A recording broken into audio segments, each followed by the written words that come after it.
Assalamualaikum warahmatullahi wabarakatuh. Selamat pagi anak-anak semua. Gimana kabarnya kalian hari ini? Semoga kalian tetap sehat dan dalam lindungan Allah Subhanahu wa taala dan tetap semangat dalam menjalani pembelajaran jarak jauh ini.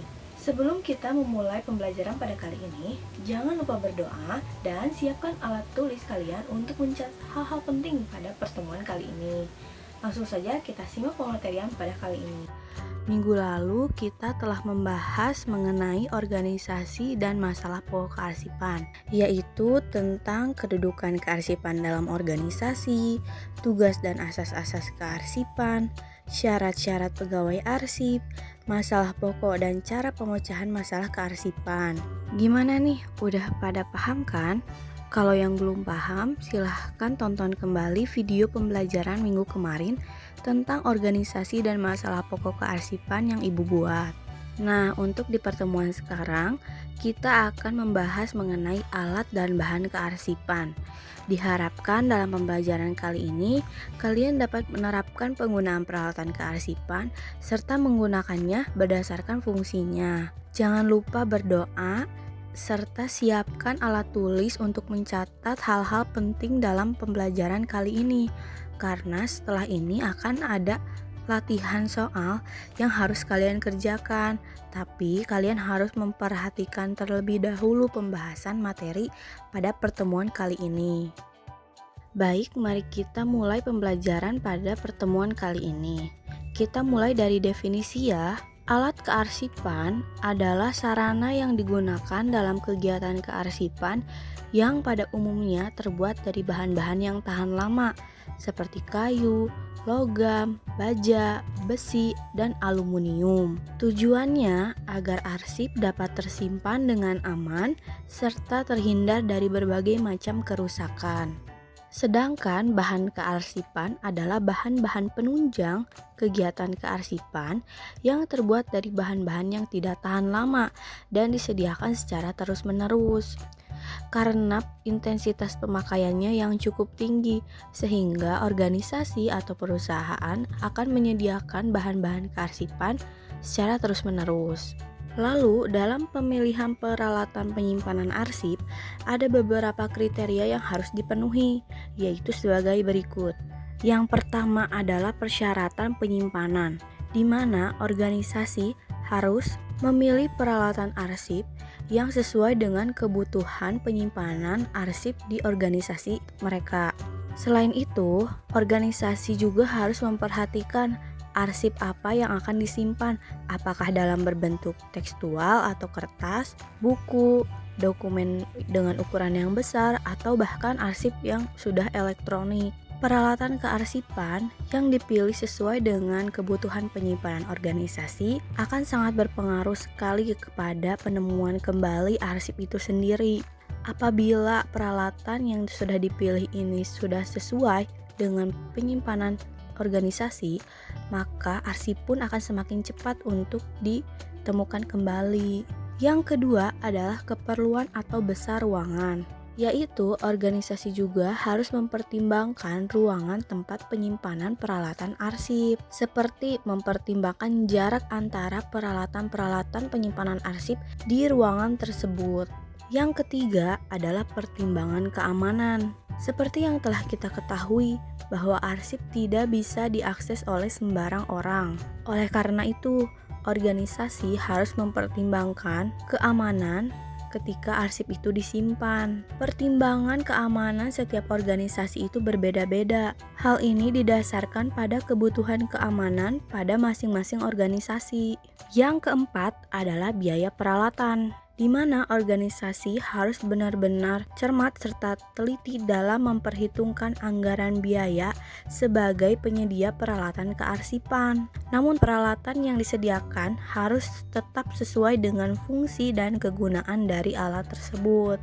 Yang kelima adalah biaya operasional penyimpanan. Yang dimaksud dengan biaya operasional adalah biaya yang dikeluarkan untuk petugas yang menyimpan dan menemukan kembali informasi, kemudian biaya alat tulis kantor, serta biaya ruangan yang diperlukan untuk menyimpan peralatan kearsipan. Yang keenam adalah jumlah pemakai yang mengakses arsip. Karena orang-orang yang mengakses arsip adalah orang-orang yang memakai peralatan kearsipan juga. Oleh karena itu, harus dipertimbangkan jumlah orang yang mengakses arsip. Yang ketujuh adalah karakter fisik arsip yang akan disimpan. Seperti yang telah dijelaskan sebelumnya, bahwa organisasi juga harus mempertimbangkan jenis arsip apa yang akan disimpan, agar peralatan yang dibeli pun sesuai dengan arsip yang akan disimpan. Yang kedelapan adalah lokasi dari fasilitas penyimpanan. Lokasi penyimpanan peralatan arsip pun harus strategis agar dapat mudah dijangkau oleh para pengelola arsip. Lalu selanjutnya kita akan membahas apa saja peralatan serta bahan-bahan kearsipan. Yang pertama ada filing cabinet. Filing cabinet atau lemari arsip adalah alat yang digunakan untuk menyimpan arsip dalam berbentuk lemari yang terbuat dari berbagai macam bahan seperti kayu, aluminium, baja yang tahan api. Filing cabinet ini pun memiliki beberapa jenis, yaitu yang pertama adalah drawer type filing cabinet, yaitu filing cabinet yang mempunyai 3, 4, 5, bahkan 10 laci. Laci-laci ini dapat menampung 300 buah folder atau map gantung yang setara dengan 5.000 lembar arsip. Lalu, fungsi dari filing cabinet jenis ini adalah untuk menyimpan arsip yang masih bersifat aktif. Jenis yang kedua adalah lateral type filing cabinet, yaitu lemari arsip yang berpintu beralaskan papan yang biasanya dibuat beberapa tingkat. Di masing-masing rak ini disusun juga folder yang berbentuk brief order secara vertikal.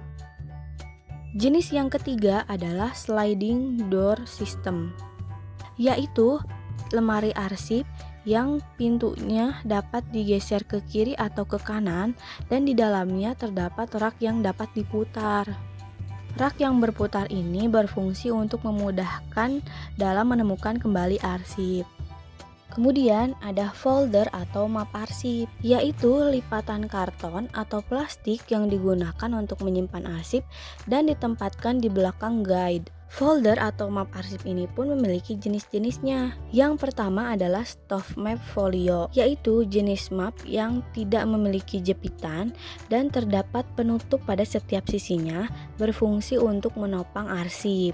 Soft map folio ini digunakan untuk menyimpan arsip aktif. Jenis yang kedua adalah map Snell Hector, yaitu map yang memiliki penjepit pada bagian tengahnya yang berfungsi untuk menyimpan arsip inaktif. Lalu yang ketiga ada map gantung. Map ini tidak memiliki jepitan, namun mempunyai besi penggantung untuk digantungkan pada laci filing kabinet. Lalu di atas mapnya itu terdapat tab yang berfungsi untuk menuliskan kode arsip. Jenis yang keempat adalah brief order, yaitu map besar yang memakai penjepit dengan ukuran punggung sekitar 5 cm dan arsip yang dimasukkan harus dilubangi terlebih dahulu menggunakan perforator. Jenis map ini disusun secara vertikal di atas rak.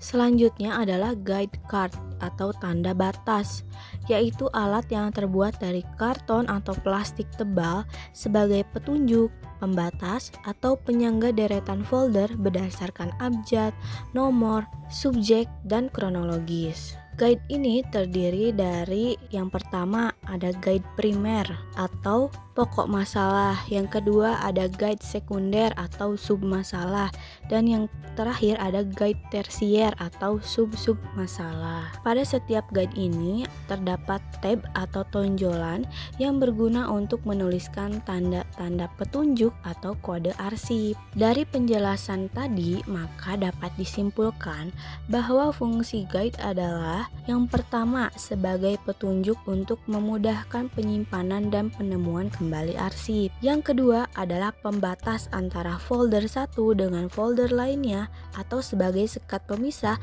antara kelompok arsip satu dengan kelompok arsip lainnya. Yang ketiga adalah sebagai penyangga folder agar tertib dan teratur pada tempat penyimpanannya. Lalu, berdasarkan ukuran guide-nya, guide ini terbagi menjadi dua, yaitu ada guide besar dan ada guide kecil. Guide besar ini berfungsi untuk mengelompokkan arsip berdasarkan abjad, nomor, subjek, dan kronologis. Sedangkan guide kecil ini digunakan untuk tanda mengelompokkan kartu kendali atau kartu deskripsi. Yang selanjutnya adalah stapler atau alat yang digunakan untuk menyatukan kertas dengan menggunakan tenaga manusia dan terbuat dari bahan logam sehingga cukup berat. Tapi pada saat ini pun ada stapler yang terbuat dari plastik juga. Kemudian selanjutnya ada perforator. Perforator ini adalah alat untuk melubangi kertas atau kartu yang terdiri dari beberapa jenis, yaitu yang pertama ada perforator satu pelubang, yaitu digunakan untuk melubangi kartu, papan nama, atau plastik. Yang kedua ada perforator dua pelubang, yang digunakan untuk melubangi kertas yang akan disimpan dalam map snail header atau ordner.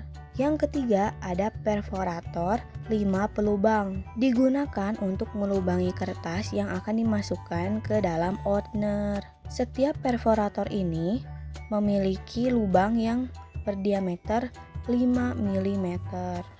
Selanjutnya itu ada numerator, yaitu alat untuk membubuhkan nomor pada lembaran dokumen. Numerator ini dibedakan berdasarkan bentuk serta ukurannya, yaitu yang pertama ada numerator kecil yang memuat 4 hingga 6 digit angka.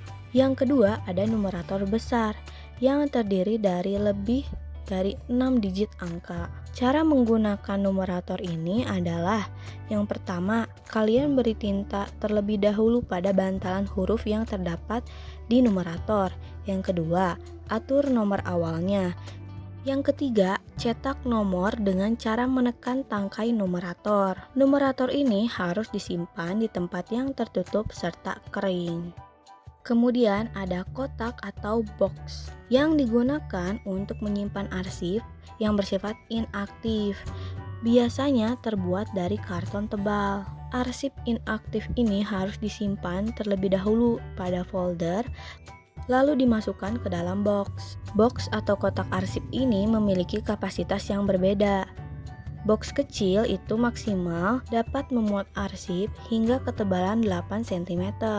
Sedangkan untuk box atau kotak besar itu dapat memuat arsip dengan maksimal ketebalan 18 cm.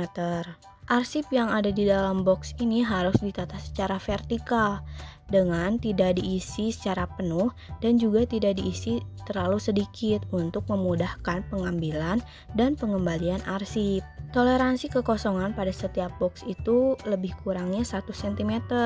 Kemudian box atau kotak arsip ini disimpan dan ditata pada rak arsip. Yang selanjutnya adalah tickler file, yaitu kotak yang terbuat dari kayu atau besi baja untuk menyimpan berbagai bentuk kartu atau lembaran yang berukuran kecil, seperti lembar peminjaman arsip, kartu-kartu lainnya yang memiliki jatuh tempo yang berfungsi sebagai alat pengingat bagi petugas arsip. Sekian pemaparan materi pada pertemuan kali ini. Ibu harap kalian dapat memahami apa yang telah Ibu jelaskan. Jangan lupa kerjakan soal yang telah Ibu berikan di grup WhatsApp. Kemudian pada pertemuan selanjutnya kita masih akan tetap membahas mengenai alat dan bahan kearsipan. Mohon maaf apabila ada kesalahan. Terima kasih. Wassalamualaikum warahmatullahi wabarakatuh.